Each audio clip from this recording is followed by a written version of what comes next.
எல்லாருக்கும் வணக்கம். இன்னைக்கு நாம ரொம்ப முக்கியமான அதே சமயம் ரொம்ப சுவாரஸ்யமான ஒரு விஷயத்தை பத்தி விவாதிக்க போறோம். தமிழ் சினிமாவுல எத்தனையோ பேய் படங்கள் வந்திருக்கு. ஆனா அதுல சில படங்கள் மட்டும்தான் நம்ம மனசுல நிக்கும். அப்படி 2017ல ரிலீஸ் ஆகி இன்னைக்கு வரைக்கும் நம்ம எல்லாரையும் ரசிச்சு பார்க்க வச்ச ஒரு படம் தான் மரகத நாணயம்.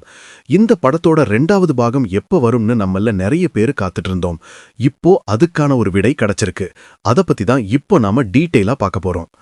முதல்ல நாம மரகத நாணயம் முதல் பாகத்தை பத்தி கொஞ்சம் பேசி ஆகணும். ஏன்னா அப்போதான் அதோட 2வது பாகம் ஏன் இவ்வளவு முக்கியம்னு நமக்கு புரியும். டைரக்டர் ஏஆர்கே சரவணன் அந்த படத்தை இயக்கியிருந்தாரு. அதுல ஆதி, நிக்கி கல்ராணி நடிச்சிருந்தாங்க.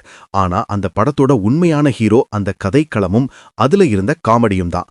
அந்த படத்துல வர்ற அந்த பேய்கள் பேசுற விதம், குறிப்பா முனிஷ்காந்த், ஆனந்த்ராஜ், காளி வெங்கட் இவங்க பண்ண காமெடி இன்னைக்கும் மீம்ஸ்ல பயங்கர ஃபேமஸ். அந்த காலத்துல ஒரு சின்ன பட்ஜெட் படமா வந்து பாக்ஸ் ஆபீஸ்ல ஒரு பெரிய வசூல் சாதனை செஞ்சது அந்த படம். ஆனா இவ்வளோ பெரிய வெற்றிக்கு அப்புறம் ஏன் 2வது பாகம் எடுக்க இவ்வளோ வருஷம் ஆச்சு? இது ஒரு முக்கியமான கேள்வி. கிட்டத்தட்ட 8-7 வருஷம் ஆக போகுது. இதுக்கு நடுவுல டைரக்டர் சரவணன் வீரன் அப்படின்னு ஒரு படத்தை ஹிப்பாப் ஆதி கூட சேர்ந்து பண்ணாரு. ஆனாலும் மரகத நாணயம் 2 மேல அவருக்கு ஒரு கண் இருந்துட்டே தான் இருந்தது. இந்த படத்தோட வேலைகள் ஏன் தள்ளி போச்சுன்னா, முதல் படத்தை தயாரிச்ச தயாரிப்பாளர் டில்லி பாபு சார். அவரு தமிழ் சினிமாவில் ஒரு முக்கியமான தயாரிப்பாளர். துரதிர்ஷ்டவசமா அவர் இயற்கை எழுதிட்டாரு. அதனால அந்த ப்ராஜெக்ட்ல சின்ன சின்ன சிக்கல்கள் வந்து அப்படியே நின்னு போச்சு. அவரோட இழப்பு சினிமா துறைக்கு ஒரு பெரிய இழப்பு தான். ஆனா இப்போ ஒரு நல்ல விஷயம் என்னன்னா, பேஷன் ஸ்டுடியோஸ் இந்த படத்தை கையில் எடுத்திருக்காங்க. இவங்க ஏற்கனவே நிறைய நல்ல படங்களை தயாரிச்சிருக்காங்க. இப்போ இவங்க உள்ள வந்ததுக்கு அப்புறம் வேலைகள் எல்லாமே ரொம்ப ஃபாஸ்டா நடக்க ஆரம்பிச்சிருக்கு. நாளைக்கு காலையில சரியா 11 மணிக்கு இந்த படத்தோட அஃபீஷியல் அனௌன்ஸ்மெண்ட் வரப்போகுது. இது ஒரு சாதாரண அறிவிப்பா இருக்காது. ஏன்னா நம்ம ராகவா லாரன்ஸ் மாஸ்டர் தான் இதை வெளியிடுறாரு. பேய் படங்கள்னாலே நமக்கு ஞாபகம் வர்றது லாரன்ஸ் சார் தான். அவரே இந்த படத்தோட அறிவிப்பை வெளியிடுறாருன்னா அதுக்கு ஒரு தனி கெத்து இருக்குல்ல. இந்த படத்தோட கதை எப்படி இருக்கும்னு இப்போ சமூக வலைதளங்கள்ல நிறைய பேச்சு போயிட்டு இருக்கு. முதல் பாகத்துல அந்த நாணயத்தை தேடி போறது தான் மெயின் பிளாட். இப்போ 2வது பாகத்துல அதே மாதிரி ஒரு தேடலா இருக்குமா, இல்ல வேற ஏதாச்சும் புதுசா ட்ரை பண்ண போறாங்களான்னு தெரியல. ஆனா ஆதிக்கு இது ஒரு செம கம்பேக் படமா இருக்கும். ஏன்னா அவருக்கு இப்போ ஒரு நல்ல ஹிட் தேவைப்படுது. இந்த படத்தோட ஸ்கிரிப்ட் முதல் பாகத்தை விட டபுள் மடங்கு காமெடியாவும் பயமாவும் இருக்கும்னு டைரக்டர் சொல்லியிருக்காராம்.